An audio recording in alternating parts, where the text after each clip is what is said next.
Empowering Teenagers, 6 Lessons Learned by me from being a high school teacher.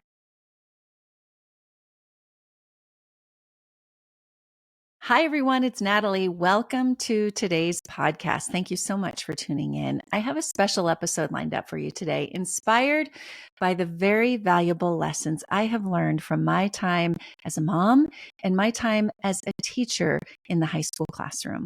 So, a little bit of background. I spent 28 years in the news industry. If you're just joining, maybe you don't know that. I retired 3 years ago, and what started as a guest teaching opportunity at my daughter's high school quickly evolved into teaching a full-time class. And it then turned into 2 classes. The class was really popular. And now I picked up a third class, an all-new class that I'm going to tell you about. Some of you might have caught glimpses of this journey on my Instagram posts. I'm enjoying the heck out of it. I love high schoolers. I have 3 kids, 2 of which are in college. Actually, one just graduated from college. What am I talking about? How soon I forget. One who's halfway through. And then next year, I'll have another high schooler. You know, while the news business was my lifelong passion, it's what I always thought I would do. The last few years of that career became draining and, if I'm being honest, disheartening. Felt like I was just always drained. My energy was drained. It was toxic. I was frustrated. But stepping into the classroom after I retired and thought that I wasn't going to work anymore was invigorating. It was life-giving. Not everyone might find working with teenagers as fulfilling, but for me, it felt like I was exactly where I was meant to be in that classroom, much like the news business was for many years. But things change, our lives change, our goals change, the way we give back to the world also changes. I touched upon this topic. Maybe you're going through a transition in your life and you are looking for something new, or you think you need to be doing something new. There are a couple of episodes I would encourage you to go back and listen to. The Fear of Change, that was episode 47 of this podcast. And I also talked about the state of the media and when I made the change, why I made the change in episode 58. So again, episodes 47 and 58 might be of interest to you if you're looking for a change in your life and trying to figure out how to make that change. Today, I'm going to reflect on the unique needs of teenagers. And I want to share some of my insights from my role in the classroom and also my role as a mom. But I've learned some really valuable lessons, things maybe I knew along the way, but they've been solidified by working with a whole lot of teenagers each and every day. So a little bit more, I hold the position of art media department chair at the high school where my kids went to high school, and I teach media classes. What does that mean? Well, one of them is a journalism class, and we teach short form storytelling instead of a full broadcast, like I did for many years. Kids aren't watching the news, as many of us aren't these days. So we're talking short stories, things that go on YouTube, on Instagram, on Facebook, usually 2 to 6 minutes long. So this can be interviewing. We do all kinds of interviews. I teach interviewing skills. I teach journalism and ethics in journalism and just good storytelling. We also get into video editing. And my newest class, so I have 3 total, I'm so excited about, and the kids are loving it, is podcasting. And I'll talk more about that in future episodes because I think a lot of people are interested in podcasting, and I'd love to help you get there, as I've learned in the last 3 years of having my own podcast. So before I get started with the lessons I've learned today, I would encourage you to hit subscribe wherever you are listening to this podcast so that I know you're here and so that you get reminders each and every week. Also, I have more to share in my newsletter, and I would love for you to join me there so I can give you more inspiring stories and tips and interviews. You'll find a link to get the newsletter in the show notes of the podcast, or you can always go to my website, natalietysdal.com. No E on the end of Tysdal. Everybody tries to do that. Okay, so empowering teenagers today. Let's get right into it. The lessons I've learned being a teacher. Lesson number 1, recognition and acknowledgement matter. Teenagers inherently crave recognition. So many of us do, but teenagers especially, they crave that recognition and acknowledgement for their efforts and their achievements. The validation they get from us as adults is crucial in shaping their self-esteem and their motivation. Get up and go every day. It's not very fun or exciting or even easy to get up and go if you feel like the people around you are always criticizing you. So giving that recognition for what they're doing every single day. It's easy to go about the day and correct them. I do it as a mom too. We want them to be good. We want to help them. But if all we're ever doing is correcting our kids, then they start tuning us out. So I'm going to give you another little tip here that I use when I'm giving feedback or I have something I need to correct in my classroom. I use the sandwich approach. I call it the sandwich approach, but it's really recognize, give advice, and then give some positive feedback. So you're sandwiching the hard thing with two good things.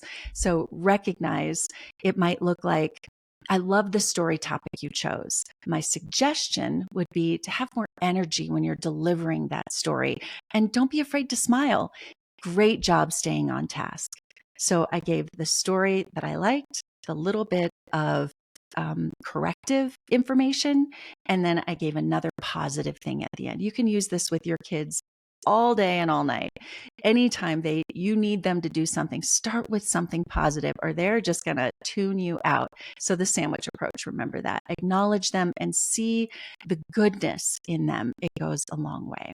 Lesson number 2, exploring ethical approaches to efficiency.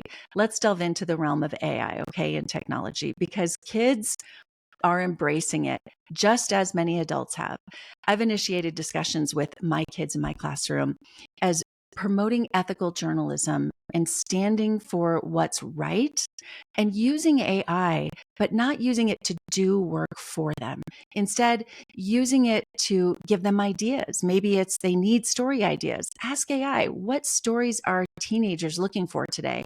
That's getting ideas, not doing the work for them. Also, in headlines, if they're writing a headline, let's get some ideas on what a headline might look like, and then go back and pick the best of all of those. I think AI doesn't have to be a big, bad thing. It can be something that helps them if we teach them to use it correctly. Their inclination for speed is very clear. They want to do it as fast as they can. Their generation craves instant gratification. We know that. While this may pose challenges for us as parents and educators, there are strategies to engage with them effectively and to let them know it's okay to slow down. It's good to slow down. Most importantly, I want them to know that the material they put out into the world, be it a podcast, an interview, a story of any kind, has a lasting impact on them and on the person that they're interviewing. Another common issue I have is the quick and not so great submissions. That's saying it nicely. My response is always do it again. It won't take you that long if you're doing it a second time and you've learned from the first round. So if you've done a story and yes, you have to edit it all over again, you've already got the format laid out and you're going to like it so much better in the second round. This goes for my son when he's writing an essay. Start over. It's okay to start over. You're never going to regret starting it over. Are you looking for ways to stay energized, healthy, and help your family stay healthy? I've started taking supplements from Seeking Health, and it has changed the game for me. I no longer worry that my family is getting enough of the vitamins we need, and I know the quality of what we're taking is top notch.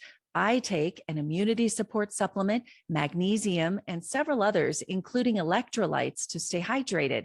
So many people ask me about these supplements that I've made it really easy for you to find right on my website, natalietysdal.com/favorites. Also, bonus, I have a coupon code to help you save 10% on your order. You will find that coupon code on the website as well. Go to natalietysdal.com/favorites. Click on Seeking Health. I may earn a small commission if you purchase there, but that's just to help my small business grow, the website and the podcast, to keep this news and good interviews coming your way. Again, natalietysdal.com/favorites and click on Seeking Health. Lesson number 3, treating teenagers like adults. Teens want to be adults. They want all that goes along with being an adult. They want that earlier than they're ready for it. I think what they really want is respect. When we talk down to them, again, they tune us out. So where is that happy medium? I was walking behind a group of kids at school the other day. They weren't kids that I knew. They're not in my class, but I heard language that I was not happy with. And I had to stop and think, do I say something? Of course I have to say something. What do I say? So I stopped them and I said, you know what? Your language is a reflection of your heart. They both, the girls, it was two girls, they both just looked at me. I know I took them off guard, and I know that they were probably terribly embarrassed. I wanted them to think about it. I wanted those words of being a reflection of your heart, your tongue, your mouth, your words are a reflection of your heart to resonate. And I wanted them to even think about it later. I wasn't mean about it, but I think that that's where we have to step in. They have choices, just as we all do. I'm not going to change that, but as adults, we can help them see how making better choices benefits them, not me as the teacher or the mom. It benefits them. Lesson 4, setting boundaries. Crucial. Boundaries provide a sense of security. By establishing clear expectations, we show our love and our care. Think of it like guardrails on the road. When you're going on a really steep road, maybe there's a cliff. Those guardrails, they guide us. They make us feel safe. Without those guardrails, without any guidelines, kids tend to wander aimlessly, bombarding us with endless questions. Having clear and reasonable expectations is essential. For me, guidelines in my classroom, assignments are turned in on time. We treat the people we interview with respect as if we're interviewing a family member. We come to class prepared with a good attitude. The same is true in our homes. Clear boundaries, they are love.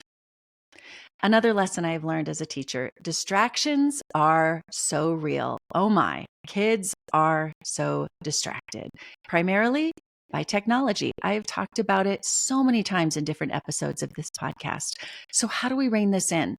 I don't have all of the answers here, but I think it is teaching our kids not to let their phones, their devices, their computers, whatever it is, have control over them. It is self-control. Ask your kids how they can be bigger than the device and have power over technology instead of letting it have power over them. Lastly, as a teacher, I have learned the power of unconditional love. Love without judgment. Everyone makes mistakes. I certainly do. It's a part of our growth. My aim is to guide them in self-reflection and in progress every single day. Each student is unique, created wonderfully by God. We can't fit them all in the same mold and expect identical learning outcomes. Some need one-on-one attention. Others benefit from extra support.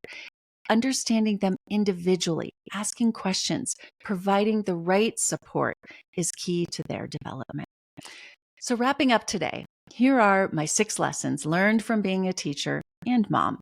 Teenagers crave recognition and acknowledgement for their efforts.